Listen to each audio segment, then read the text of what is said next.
ഇതാണ് തെളിവ്.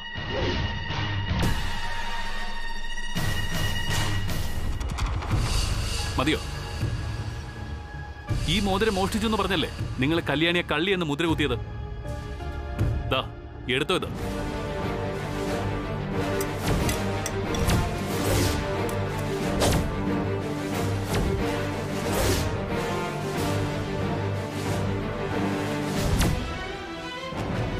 നോക്ക, നിങ്ങളന്ന് കല്യാണിക്ക് വിഷം കൊടുത്ത് കൊല്ലാൻ നോക്കിയൊന്നും ഞാൻ മറന്നിട്ടില്ല. ഇനിയും അവളെ ഉപദ്രവിക്കാനായിട്ട് തുനിഞ്ഞിറങ്ങിയ അമ്മയുടെ സ്ഥാനമാണെന്നും ഇളയമയാണെന്നുള്ള കാര്യം ഞാനങ്ങ് മറക്കും. എന്റെ സിരകളിൽ ഓടുന്നത് തൃച്ചംബരത്ത് അഖിലാണ്ടേശ്വരിയുടെ രക്തമാണ്. തെറ്റ് കണ്ട തെറ്റ് ചെയ്യുന്നവരുടെ കൈ വെട്ടിക്കളയുന്ന ശീലമാണ്. നിങ്ങളത് ഓർക്കുന്നത് നന്നായിരിക്കും.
എന്തുപറ്റി ആന്റി?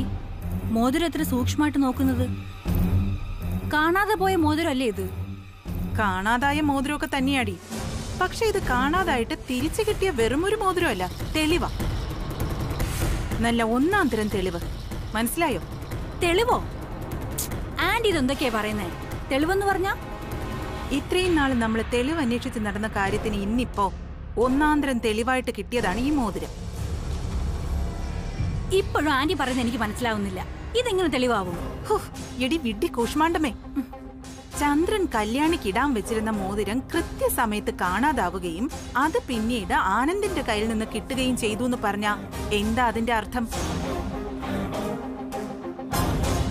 എടി, ചന്ദ്രൻ കല്യാണിയുടെ കയ്യിൽ മോതിരം ഇടുന്നത് ആനന്ദിന് ഇഷ്ടമല്ലെന്നല്ലേ? അയ്യോ, അതായത് ആനന്ദിന് കല്യാണിയോട് പ്രേമമാണെന്നും അതുകൊണ്ടാണ് അവൻ ഈ മോതിരം മോഷ്ടിച്ചതെന്നും നമ്മൾ പറയും. ഇപ്പം മനസ്സിലായോ? ഇത് സാധാരണ മോതിരമല്ല, മറിച്ച് ആനന്ദും കല്യാണിയും തമ്മിലുള്ള പ്രേമത്തിന്റെ തെളിവാണെന്ന്. Super anti. ഇത് വെയിലത്ത് കാണിക്കാൻ പാടില്ലാത്ത തലയാണ് ആന്റി. ഒന്ന് പോടി അവിടുന്ന്. ആ, ഈ തെളിവ് കയ്യിൽ വെച്ചോണ്ടിരിക്കാനുള്ളതല്ല. ഇത് എത്രയും വേഗം അഖിലാണ്ടേശ്വരിയെ ബോധ്യപ്പെടുത്തണം.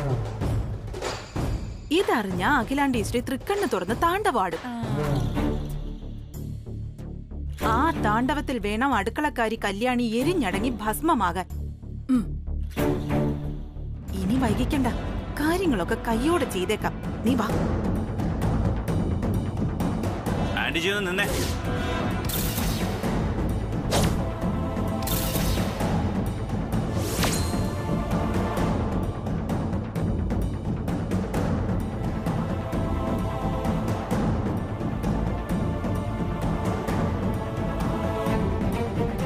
ഈ മോതിരം എവിടെ നിന്ന് കിട്ടിയെന്ന് അഖിലാന്റി ചോദിച്ചാ എന്ത് പറയാനാ ആന്റിയുടെ ഉദ്ദേശം?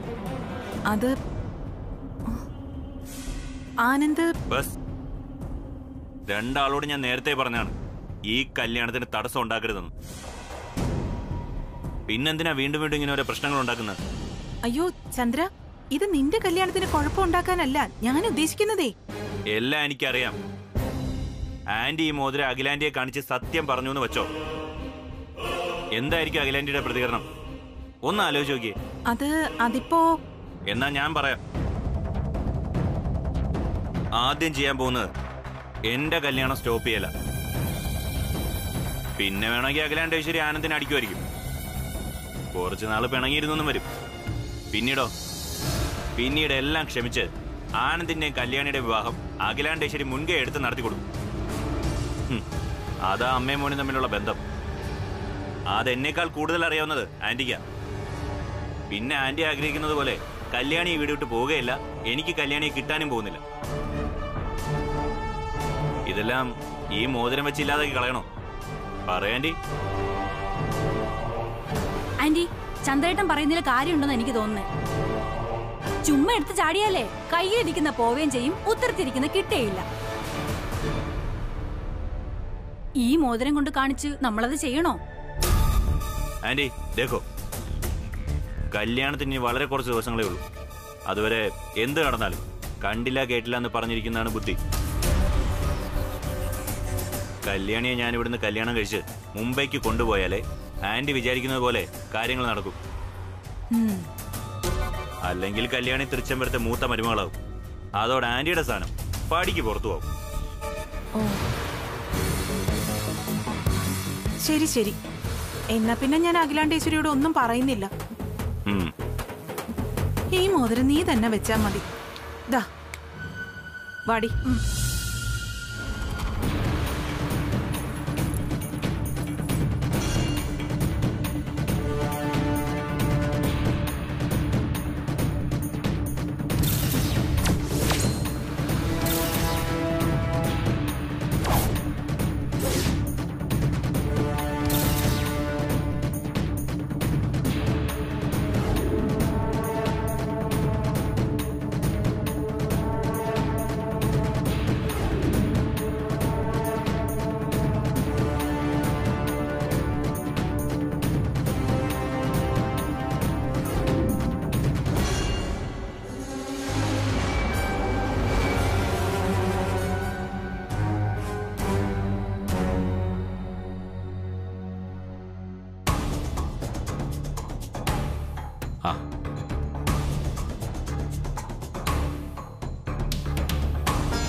Hello, good evening.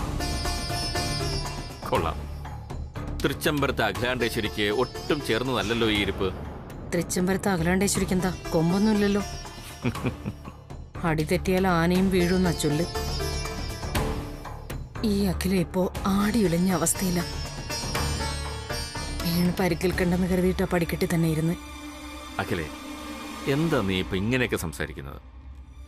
ദേ, ഞാൻ എപ്പോഴും പറയാറുള്ളതാ, എനിക്ക് എന്റെ ഭാര്യയുടെ ചിരിക്കുന്ന മുഖം കാണാനാണ് ഇഷ്ടമെന്ന്. ഇവിടെ ആർക്കും ഒരു കുഴപ്പമില്ല, പ്ലീസ്. അതല്ല കൃഷ്ണേട്ടാ, ഇളയച്ചൻ പറഞ്ഞതൊക്കെ സംഭവിക്കാൻ തുടങ്ങിയിരിക്കുന്നു എന്ന് എനിക്കൊരു പേടി തോന്നുന്നു.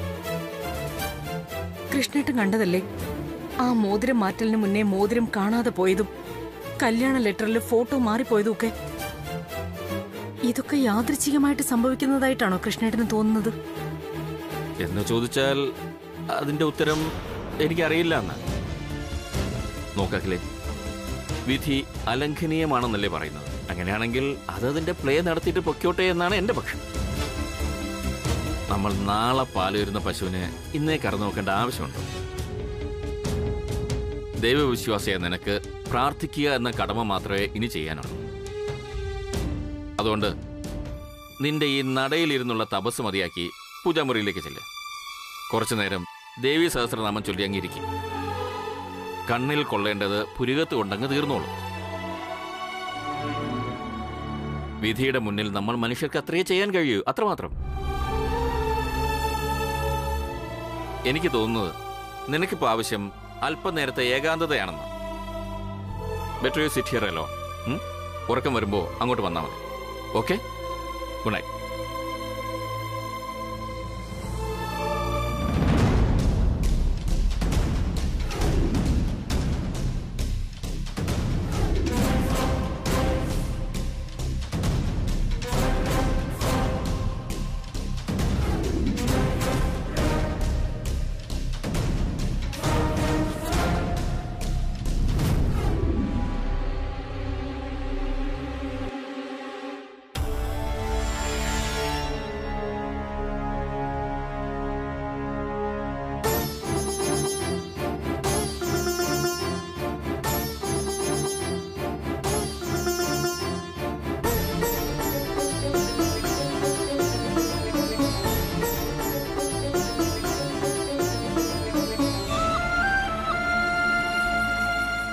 ക്ഷമിക്കണം. ഒരുപാട് ആലോചിച്ചെടുത്ത തീരുമാനമാണ്. ഞാൻ ഇനി ഈ വീട്ടിലില്ല. തൃച്ചംബരം വിടുക കല്യാണി. ഇവിടെ ഒരു നെരിപ്പോടാ. ഇനി ഇവിടെ നിന്നാ ശ്വാസം മുട്ടും. പോവുക. സമാധാനം കിട്ടുന്ന എങ്ങോട്ടെങ്കിലും. ഒന്നും എടുക്കുന്നില്ല ഞാൻ. വെറും കൈയോടെയാ പോണേ. ജീവിക്കാനാണെങ്കിലും മരിക്കാനാണെങ്കിലും അമ്മയുടെ ഒരു കൈത്തണൽ എന്റെ ഈ തലയ്ക്ക് മുകളിൽ ഉണ്ടാവണം. ചെയ്യുന്നത് തെറ്റാണെങ്കിൽ മാപ്പ്.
കല്യാണി,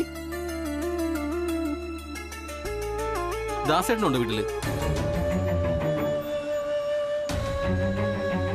കല്യാണി നിക്കവിടെ.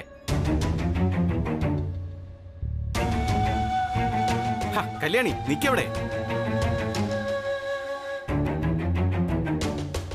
ചേടാ, കേട്ടിട്ടും കേൾക്കാത്ത മട്ടിലാണല്ലോ പോയത്. എന്തോ വിഷമമുണ്ടെന്ന് തോന്നുന്നു. എവിടെയായിരിക്കും പോയത്?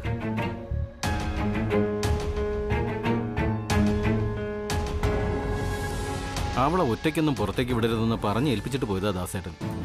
ശേ, ഏതായാലും ദാസേട്ടനൊന്ന് വിളിച്ചേക്കാം.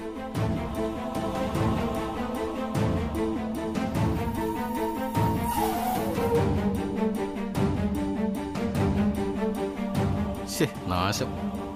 ആവശ്യത്തിന് വിളിച്ച ഈ കുന്ത്രാണ്ടോട് കിട്ടത്തൂല്ല.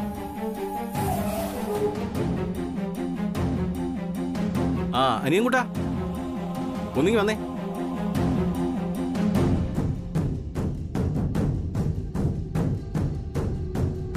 കല്യാണി ഇവിടെ പോയതാ. ഇപ്പൊ ഒറ്റയ്ക്ക് പുറത്തേക്ക് പോയല്ലോ. ചേച്ചി ഒറ്റയ്ക്ക് പുറത്തേക്ക് പോയോ?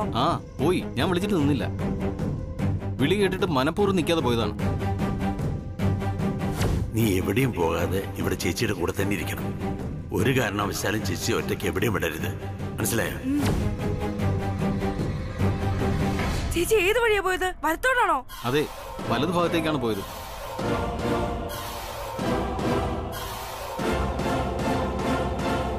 ചേടാ, ഇവൻ ഇത് എവിടേക്കാ ഓടിപ്പോകുന്നത്?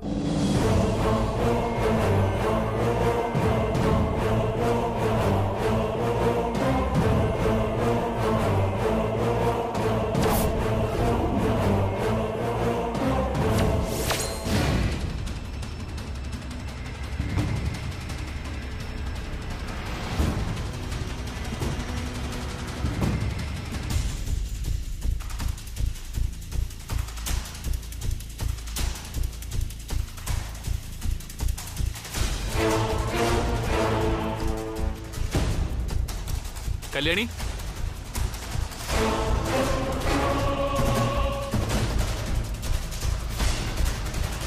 കല്യാണി,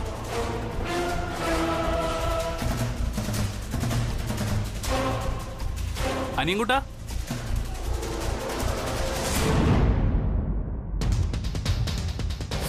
ആരുമില്ലേ? അനിയൻകുട്ടാ,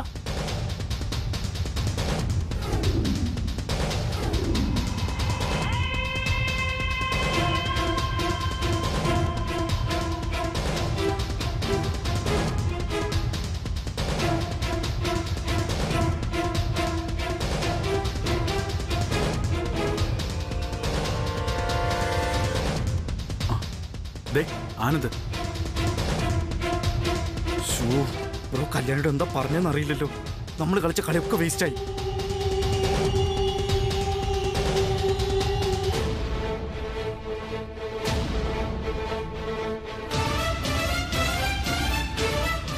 അച്ചു, ഇപ്പൊ കല്യാണിക്ക് സമാധാനമായോ?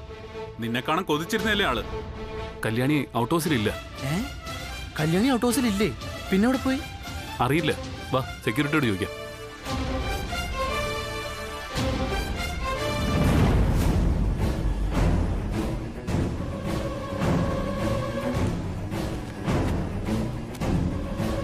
നമസ്കാരം സാർ. ഔട്ട് ഹൗസിൽ ആരുമില്ലല്ലോ. കല്യാണി പുറത്തേക്ക് മറ്റേ പോകുന്ന കണ്ടായിരുന്നോ? കണ്ടു സാർ. ഞാൻ വിളിച്ചിട്ട് നിൽക്കാതെയാണ് പുറത്തേക്ക് പോയത്. എന്തോ നല്ല വിഷമമുണ്ടെന്ന് തോന്നുന്നു. കാര്യം അറിഞ്ഞപ്പോൾ അനിയൻകുട്ടനും തേടി പോയിട്ടുണ്ട്. രണ്ടുപേരും പോയത് റോഡിന്റെ വലതുഭാഗത്തേക്കാണ്.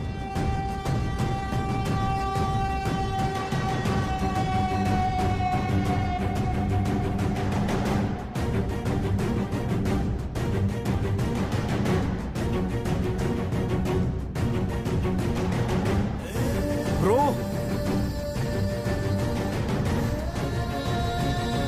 ബ്രോ, ആനന്ദേ, ഞാൻ പറയുന്നത് കേക്ക്. ബ്രോ, ബ്രോ എങ്ങോട്ടേക്ക് പോകുന്നേ? വെറുതെ ടെൻഷൻ അടിക്കണ്ട.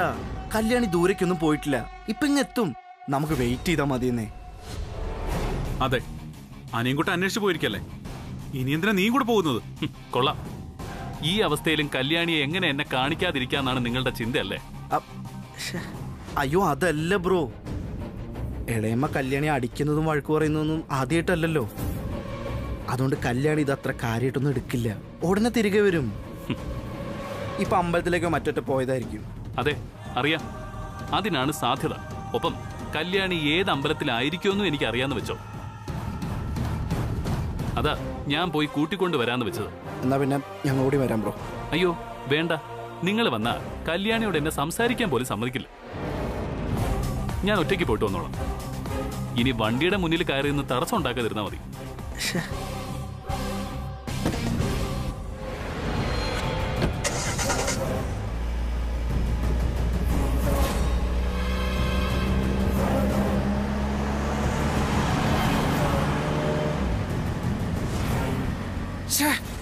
എങ്ങനെയെങ്കിലും ഈ പ്രണയം ഒന്ന് സക്സസ് ആവാൻ നോക്കുമ്പോ പ്രോ അത് നശിപ്പിക്കും പോലെയാ.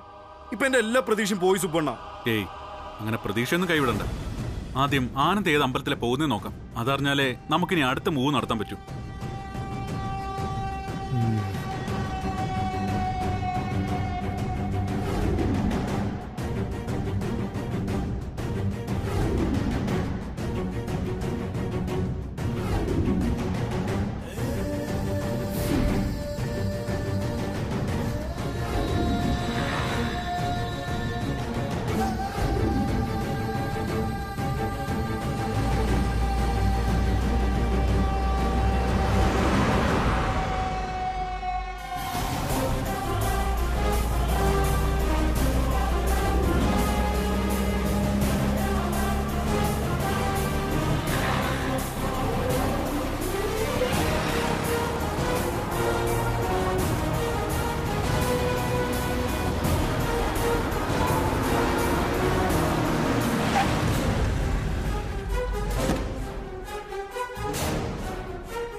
നീ എങ്ങോട്ടായി അന്വേഷിച്ചു പോകുന്നത്? അറിഞ്ഞൂടെ വല്യോഞ്ഞ്.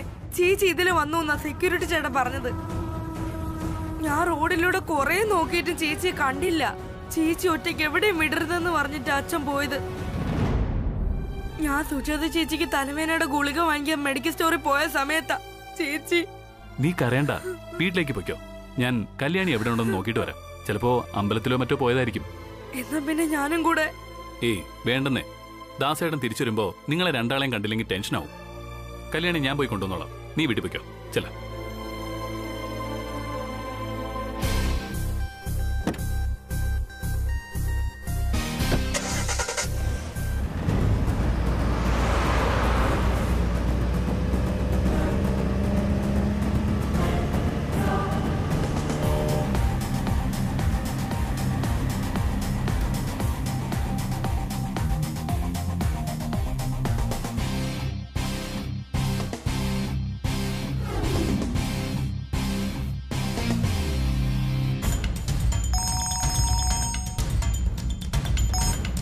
ഹലോ. ആ ബഷീർക്ക, ഏയ് മറന്നിട്ടൊന്നുമല്ല. ഇടയ്ക്കിടയ്ക്ക് ആലോചിക്കും.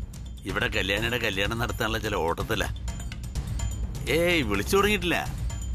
പിന്നെ അതെന്തൊരു ചോദ്യം ബഷീർക്ക, നിങ്ങളെയൊക്കെ അറിയിക്കാതെ ഈ കല്യാണം നടത്തുമോ? ഒരാപത്ത് വന്നപ്പോ കൂടെ നിന്ന ആളല്ലേ ബഷീർക്ക. ആ ഞാൻ വരുന്നുണ്ട് എല്ലാരും കാണാൻ. ആ ഉറപ്പായിട്ട് ഞാൻ വരും. ആ വരാം വരാം വരാം. ശരി ബഷീർക്ക, പിന്നെ വിളിച്ചോളാം. എന്താ മോനെ, നീ എന്തിനാ കരുതുന്നെ? എന്താ പറ്റിയേ? ചേച്ചിയോടെ? ചേച്ചി ചേച്ചി വീട്ടിൽ കാണയില്ല.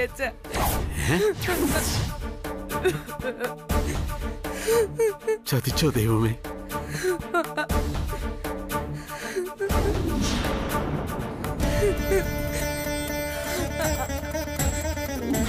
ഉറപ്പിക്കാം, തൃച്ചംബരത്തൊരു അപമൃത്യു സംഭവിക്കാൻ പോവുകയാണ്.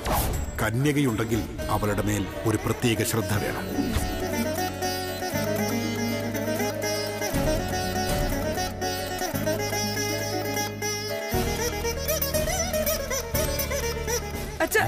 അച്ഛൻ എന്തോന്നും പറയാത്തെ?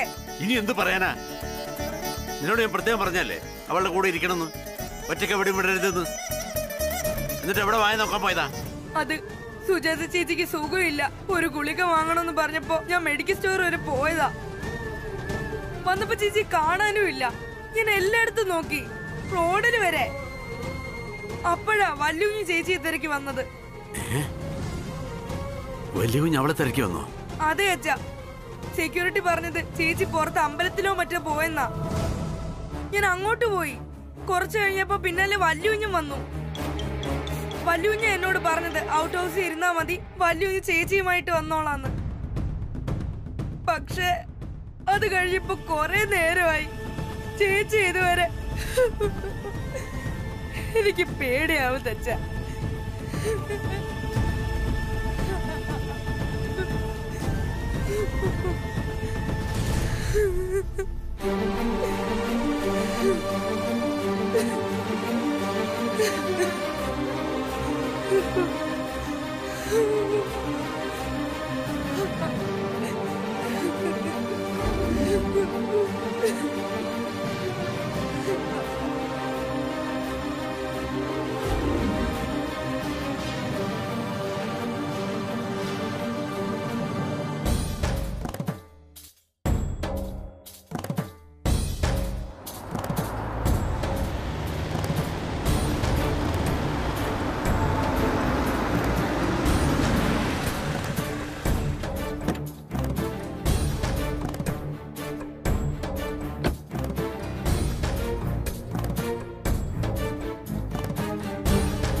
ഇത് കല്യാണി പൂവിട്ട് നോക്കിയതാവാനാണ് സാധ്യത.